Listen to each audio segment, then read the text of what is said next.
우리가 지난주부터 이게 죄가 만연한 교회를 향한 권면이라고 하면서 요한일서 1장 8절에서 2장 2절까지 말씀을 나누고 있어요. 지난주에는 그래서 우리가 죄에 대해서 착각하고 있는 부분들을 버려야 되고, 우리가 매일 우리 삶 가운데서 우리가 짓고 있는 그와 같은 죄들에 대해서 하나님께 자백하고 용서를 받은, 그러므로 인해 하나님의 능력을 힘입어 살아가는 우리 모두가 되어야 된다고 말씀드렸어요. 그리고 이제 오늘 보면 10절에서는 이렇게 말씀하고 있습니다. 만일 우리가 죄를 짓지 아니하였다고 말하면, 어찌 보면 그 8절의 말씀을 통해서 지난주에 우리가 죄에 대해서 착각하고 있는 부분에 대해서 나누었다면, 오늘 본문 10절은 8절의 보충 설명이자 좀 더 구체적으로 사도 요한이 권면하는 것이에요. 우리가 죄에 대해서 온전히 깨닫지 못하고 무감각하게 살아가고 있기 때문에 우리가 죄 짓지 아니했다고 말하면서 그렇게 살아가고 있어요. 입술로는 아니지만 삶이 그렇다는 것이에요. 입술로는 우리가 죄 짓지 죄를 많이 짓습니다. 우리가 죄인입니다. 매일의 삶에서 그렇습니다. 그럼에도 불구하고 그들의 삶을 들여다보면 마치 그들의 삶은 어떤 위선자의 삶과 같고, 자기는 그와 같은 죄가 없다는 식의 삶의 모습으로 살아가고 있는 그런 하여튼 이단 교리에 젖어 있는 영지주의자들의 그 잘못된 교리에 젖어 있는 그와 같은 교회를 향하여 권면을 하는 것이에요. 오스왈드 챔버스 목사님이 이렇게 말씀하셨어요. 죄로 인한 형벌이란 점점 그 죄에 익숙해져서 그것이 죄인 줄 알지 못하게 되는 것입니다. 어찌 보면은 죄에 대해서 무감각해져 가는 것이 죄에 대한 형벌인 것이에요. 믿음이 있으면서 죄를 지으면서 죄를 자각하지 못해요. 죄의식이 없어요. 그리고 죄의식이 때로는 우리를 괴롭게 하니까 오늘 또 죄에 넘어졌어. 오늘 또 쓰러졌어. 나는 안 되는 것 같아. 나는 이거밖에 안 되나? 매일 그런 자신을 돌아보면서 하나님 앞에 자신을 깨트려야 됨에도 불구하고 그게 싫으니까, 그 죄의식이, 그 죄에 대해서 자기가 깨닫게 되고 그런 거 싫으니까 그것을 회피하고자 해요. 그러면서 이제 점점 위선자가 돼가는 거죠. 그러면서 죄를 이 정도 죄는 괜찮아. 이 정도 죄는 이게 내 실수야. 이거는 내 죄 때문에 그래. 죄를 포장해요. 죄를 합리화시켜요. 그러면서 점점 더 죄에 대해서 무감각해져요. 그러면서 점점 더한 죄를 내 삶에 채우게 돼요. 그러면서 점점 가면서 입술로는 자기가 죄인이라고. 하지만 그들의 삶을 들여다보면 죄를 짓지 않고 산다고 착각하는 삶을 살아요. 죄의식이 없어요. 오늘 본문 말씀처럼 죄가 없다고 말하는 삶, 그런 삶을 살아가요. 안타까운 모습인 것이에요. 죄의 형벌이 이미 그들의 삶에서, 이 땅에서 그들에게 임한 것이에요. 죄를 자각하지 않는다라면 그 죄로 인한 형벌이 우리 삶에 만연해서 죄에 대해서 무감각해져서 그 죄가 익숙해져서 자신이 죄인이라는 걸 잊어버리게 되는 거예요. 내 삶에 죄가 없다라고 착각하게 되는 그와 같은 삶을 살아가게 되는 것이에요. 우리나라 속담에 이런 속담 있죠. 바늘 도둑이 소도둑 된다. 바늘 도둑이 그 작은 것에 대한, 그 보이지 않는 얇은 아주 작은 그 바늘에 대한 것을 훔치는 것에 대한 자각이 없으면 훗날 소같이 큰 것을 탐하게 되는 도둑이 된다는 속담이죠. 아무리 작은 것이라도 그래서 온전히 자각하지 못한다면 앞으로 큰 것을 탐하게 되는 것 똑같아요. 아무리 작은 죄라도 우리가 온전히 그 죄에 대해서 자각하지 못한다면 그것이 반복되게 돼 있어요. 그리고 그것에 대한 분명한 결과물, 그 형벌이 우리 삶에 와요. 죄에 대해서 무감각해지는 거예요. 예수 그리스도를 믿음으로 받아들이고 구원받았다고 해도 죄에 대한 결과가 분명히 이 땅에서 살아가는 것이 있을 수밖에 없는 것이에요. 제가 무슨 죄 짓지 않는 선한 행위를 해야 되는 그런 교리를 말씀드림이 아니에요. 죄에 대한 결과를 이 땅에서 우리에게 분명히 있다는 것이에요. 마치 담배 많이 피는 사람은 폐가 망가지고, 술을 많이 마시는 사람은 간이 망가지고, 몸을 함부로 사용한 사람들은 온갖 관절이 망가지고, 마약했던 사람들은 뇌가 망가지고 정신이 망가지고, 세상에서도 죄를 지은 것에 대해서 죄에 대한 처벌이 있는 것처럼 그 죄에 대한 결과가 이 땅에서 우리에게 분명히 있다는 것이에요. 그리고 죄에 대한 결과뿐만 아니라 죄로 인한 그 같은 우리에게 이 땅에서 있는 형벌은 죄에 대해서 무감각해지는 것이에요. 죄에 대하여는 하나님으로부터 용서를 받은 그리스도인이라고 해도 이 땅에서 죄의 결과물, 그것이 따라오게 되어 있다는 것이에요. 죄에 익숙해지고 죄에 무감각해져서 죄에 대한 결과가 뒤따른다는 것도 잊은 채 막 사는 것이에요. 그리고 아차하는 순간 그 죄의 결과물을 받아들이게 돼 있어요. 때문에 우리가 온전히 죄에 대해서 아주 작은 죄를 할지라도 죄에 대해서 자각하셔야 돼요. 죄 짓지 않는 삶, 죄에 대해서 깨어있는 그 삶, 우리가 그래야 해야 되는 것이에요. 죄에 대해서 깨어있지 못하고 그것에 대해서 무감각한 사람은 아까 말씀드렸다시피 위선적인 삶으로 살아가게 되어 있어요. 오늘 본문은 하나님을 거짓말쟁이로 만들고 그분의 말씀이 그 안에 있지 않다고 말씀하셨어요. 하나님을 거짓말쟁이라 하고 그분의 말씀이 그 안에 있지 않는 사람, 신약 성경에 많이 등장하는 사람들이죠. 누군지 아시겠나요? 하나님을 마치 하나님의 말씀이 아니라고 부인하고 정작 그 진리의 말씀이 그 안에 없는 자들, 유대인들이에요. 바리새인들, 서기관들. 예수님께서 이와 같은 자들에게 이렇게 말씀하셨습니다. 마태복음 23장 25절 28절 말씀에 서기관들과 바리새인들, 위선자들아, 너희에게 화가 있을지어다. 너희가 잔과 대접의 겉은 깨끗하게 하지만 그 속은 강탈과 과도함으로 가득하게 하는도다. 너 눈먼 바리새인아, 먼저 잔과 대접 속에 있는 것을 깨끗하게 하라.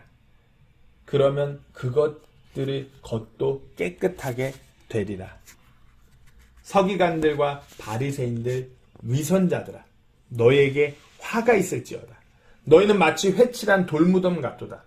그것의 겉으로는 참으로 아름답게 보이나 속은 죽은 사람의 뼈와 모든 부정한 것으로 가득하도다. 이와 같이 너희도 겉으로는 사람들에게 의롭게 보이나 속은 위선과 불법으로 가득하도다. 겉은 그럴싸한 종교인, 종교의 지도자. 하지만 이들은 어찌 보면 그 죄로 인한 형벌이 가득했던 사람들이에요. 자신들이 마치 죄가 없는 거룩한 삶을 사는 것으로 착각했어요. 자신들 속의 그 죄에 대해서는 철저하게 무감각해지는 사람들. 하나님의 말씀에 대해서 그 메시아가 이 땅에 오실 거라는 그 말씀에 대해서 아니라고 말하는 사람들. 그러니까 그 안에 진리가 없는 사람들. 자신들 속에 그 추악한 죄는 전혀 보지 못할 만큼 무감각해져 버린 이 위선자들. 어찌 보면 이들이 우리와 같아요. 우리 자신들을 한번 들여다보세요. 얼마나 많은 죄들이 우리 안에 가득합니까? 그런데 우리가 들여다보면 다른 이들에게 그럴싸하게 드러나면은 자기는 죄가 좀 덜한 줄로 착각해요. 자신의 죄를 돌아보려고 하지 않아요. 자신의 죄를 자기가 직면하려고 하지 않아요. 자신의 그 죄들을 자각하려 하기보다는 그저 더 그럴싸한 바리새인의 모습으로 자신을 드러내려고 그러고 그러면서 죄를 덮고 죄에 대해서 점점 무감각해져 가요. 저는 우리 세부침례교회가 어떻게 표면으로 외면으로 드러나는 모습에 집중하는 그런 위선적인 종교인이 아니라 매일 내 삶 가운데 내 안에 그 죄들을 들여다보고 그 죄를 자각하는 모두가 되기를 간절히 소망합니다. 막 그래 보이죠. 아우 저분은 딱 봐도 진짜 신앙생활 오랫동안 하시는 아주 본이 되는 분이야. 나도 저런 사람처럼 돼야지. 물론 그럴 수 있지만 겉 표면이 아니라 우리 안에 우리 삶, 우리 안에 그 죄들, 그것을 자각할 때 우리 삶이 변하는 것이고요. 우리가 놀랍게 예수 그리스도를 닮아가는 것이에요. 두 번째로 죄에 대해서 무감각한 사람은 죄를 합리화해요. 죄를 합리화하니까 죄가 없다고 말하는 것 같은 삶을 사는 것이에요. 제가 이게 지금 세부 여기 호텔 격리를 하면서 요 며칠 진짜 눈에 보이도록 살이 올랐어요. 방에만 있으니까 그저 그냥 뭐 잘 먹지도 않는 라면도 계속 먹고 움직일 곳이 없으니까 앉아서 이렇게 빈둥빈둥 대다가 그러다가 일어나서 이번에 침대에 또 눕고 그러서 또 먹고. 그러니까 정명재님 잠깐 봤는데 정명재님 목사님 몸이 너무 커졌는데요? 그러니까 제 대답은 제가 격리에서 움직일 수가 없으니까.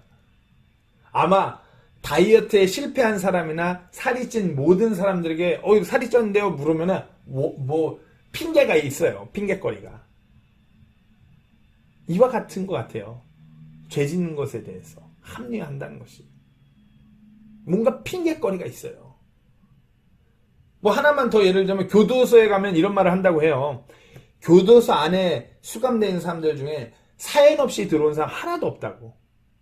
뭐 저는 부모 없이 자라서 삶이 힘들어서 그랬어요. 제 주변 환경이 주인들이 다 그런 삶을 살게 아무렇지도 않게 저도 모르게 그랬어요. 뭐 배신감에 차서 제 화를 억누를 수가 없어서 그랬어요. 저 자식이 제 뒤통수를 쳐서 그랬어요. 자신이 그런 죄를 지은 것에 대한 그럴 만한 그 이유, 핑계가 다 있다고들 해요. 우리도 죄 짓는 것에 대해서 때로는 그럴 만한 핑계가 다 있으면서 합리화시키는 것이요. 이럴만 해서 이런 죄. 이건 실수였어요. 매일 이런 작은 실수. 이 정도는 용납해 주셔도 되잖아요. 그럴 만한 이유가 있는 것. 그럴 만한 핑계. 그럴 만한 뭔가 있다고 해서 죄를 지었다는 사실은 변함이 없는 것이에요.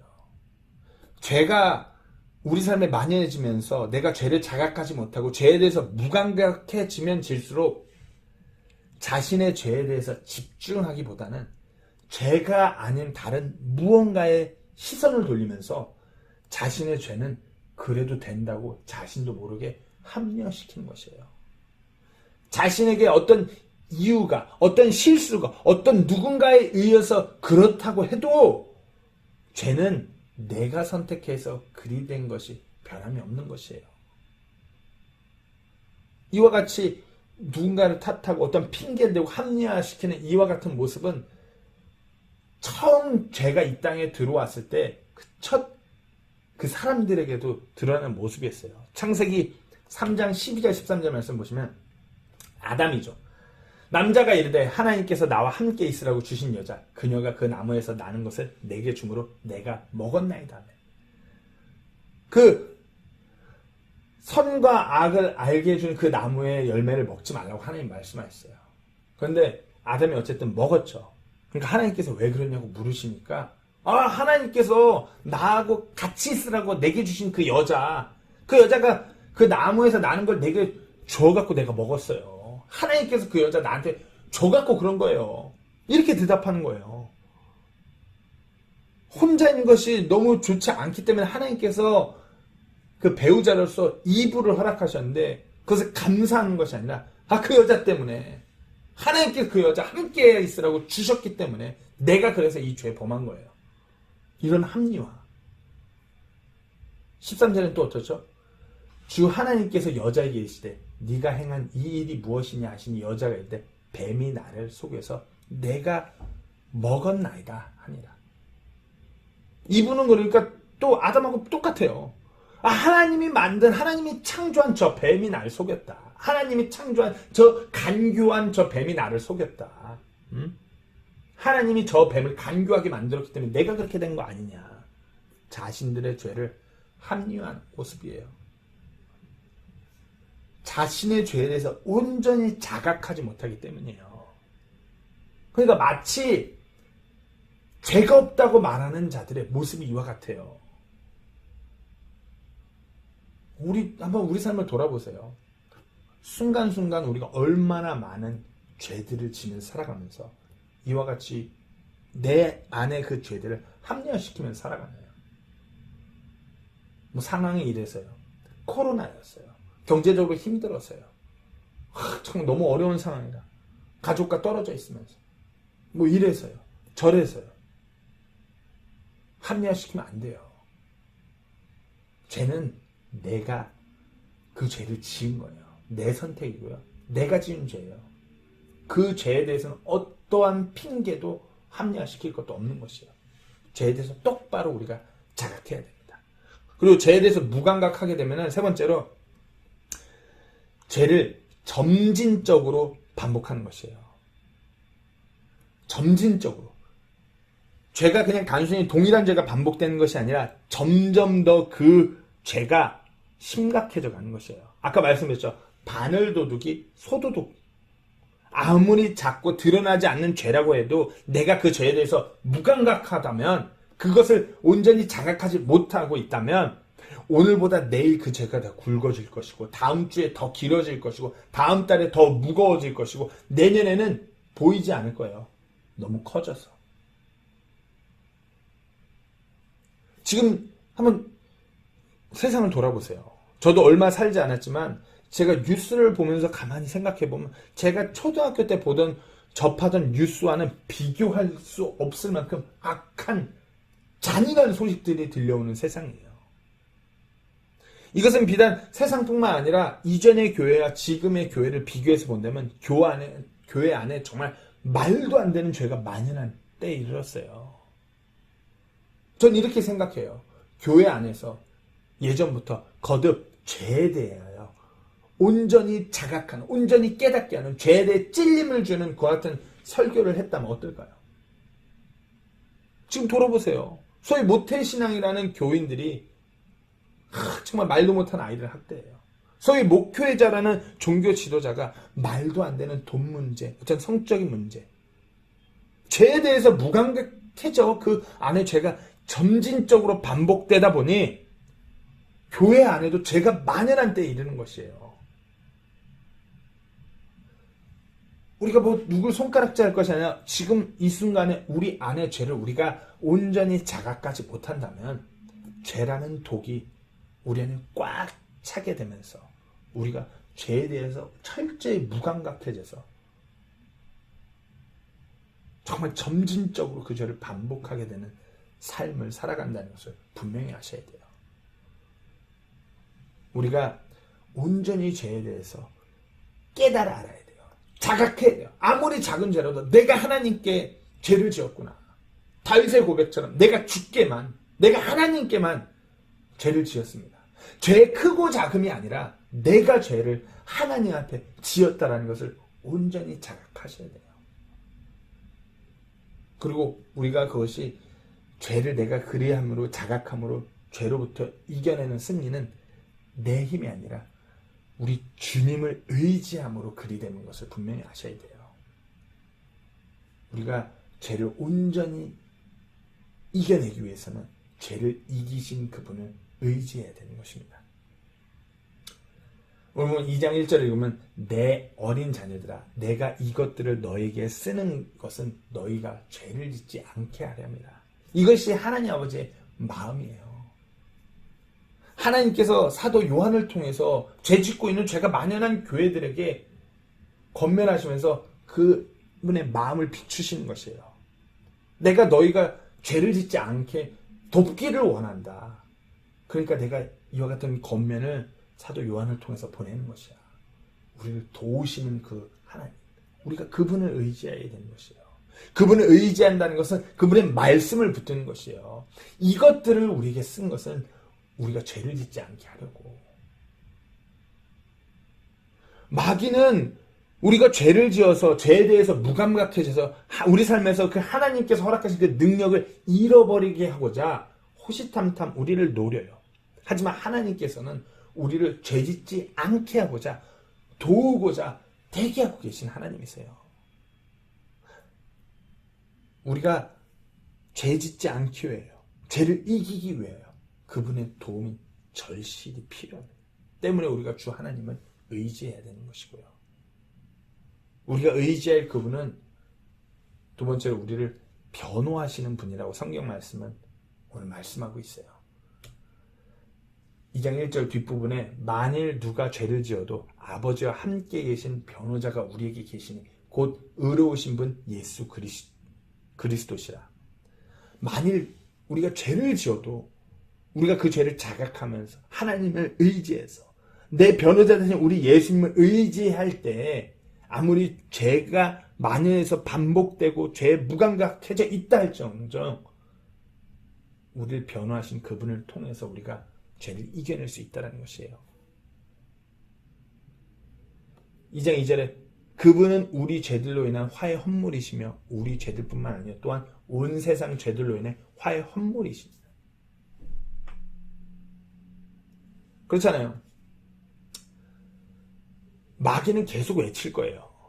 너는 죄인이야. 너는 구제불능 죄인이야. 죄 앞에서 어쩔 수가 없어. 그게 네 운명이야. 죄가 가득한 삶. 하지만 예수님께서는 공의로우신 죄가 없으신 그분께서 우리의 변호자가 되세요.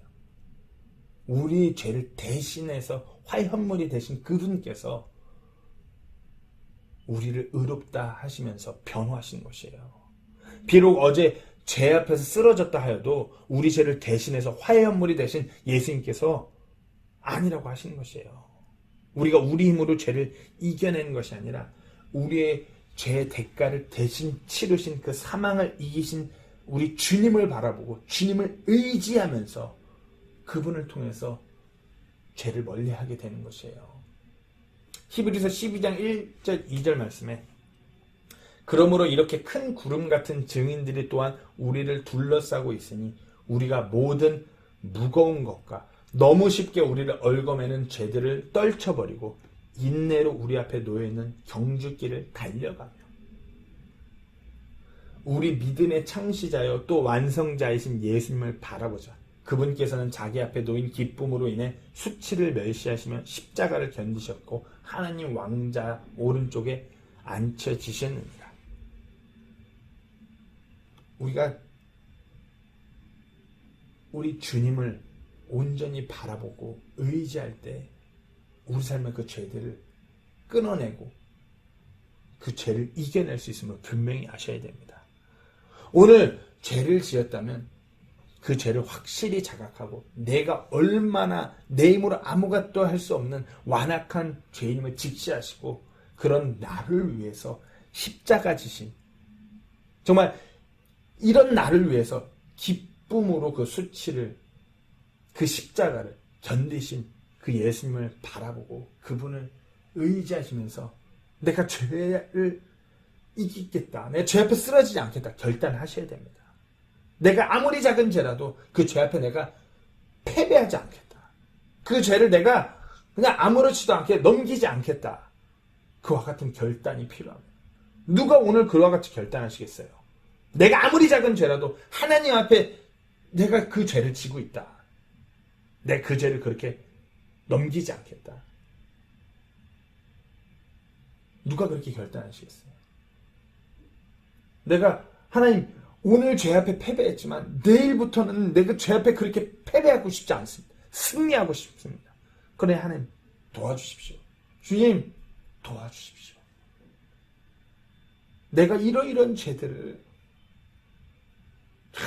매일의 삶에서 만연하고 있어요. 그리고 내가 내 죄를 돌아보는데 자꾸만 그 죄들을 합리화시켜요. 하나님 도와주세요. 누가 이렇게 고백하시겠어요? 우리가 정말 죄를 짓지 않는 삶, 죄로부터 분리된 삶, 그와 같은 삶이 예수 그리스도를 닮아가는 삶인 것이에요. 우리가 하나님께서 내가 거룩하니 너희도 거룩하라. 예수님을 닮아가는 것 같은 삶. 이것이 죄를 멀리하는 삶이에요. 이런 말 들어보셨나요? 아들은 아버지를 닮았다기보다 아버지를 닮아가는 것이래요. 정호를 딱 보면은 사람들이 다 그러세요. 정호가 저를 많이 닮았다고 말씀했어요. 근데 제가 한국 들어가서 정호랑 시간 보내면서 유심히 정호를 보면은 정호가 저를 닮아가고 있음이 확실히 느껴져요. 그리고 그런 아들을 보면서 부족한 저를 닮아가는 것이 안타까우면서도 행복해요. 왜? 제 아들이 제가 아버지라고 저를 닮아가니까요. 하나님은 어떠실까요? 우리가 그리스도인으로 다시 태어났다면 그 자체가 하나님 아버지 형상을 닮은 것이 아니에요.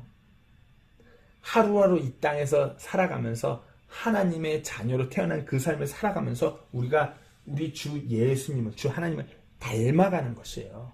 태어났다고 하나님과 같은 하나님의 형상을 닮아 태어났지만 하나님의 형상과 같은 것이 아니라 살아가면서 점점 더 닮아가는 것이에요. 마치 아들이 아버지를 바라보고 아버지의 특징을 살피면서 아버지를 동경하고 아버지와 함께하면서 자기 아버지가 최고라는 생각 가운데 아들은 성장하는 것이에요. 정호가 저를 보면서도 부족하지만 저를 보고 저를 동경하고 제가 최고라고 생각하면서 저를 닮아가요. 우스갯소리로 정호랑 그 KBL 농구를 보러 갔는데 정호는 저한테 아빠 저희 코트 내려가서 저 사람들은 아직 뛸 수 있지? 아빠가 이길 수 있지? 이렇게 얘기해요. 아들 눈에 아빠가 최고인 거예요. 그러면서 나도 우리 아빠처럼 3점슛 던져. 웃으면서 넘길 수 있지만 똑같은 우리 신앙의 원리예요. 우리가 예수님을 닮아가야 돼요. 우리가 그 은혜의 복음으로 구원받은 그리스도인임에도 불구하고 죄가 만연한 삶으로 살아간다는 건 우리 주님을 우리가 닮아가는 것이 아니라 우리가 하나님의 자녀된 그 신분으로 마귀를 닮아가는 삶을 살아가는 것이에요. 우리가 분명히 아셔야 돼요. 우리는 죄를 멀리하고 죄짓지 않음으로 예수 그리스도를 닮아가는 삶을 살아가야 돼요.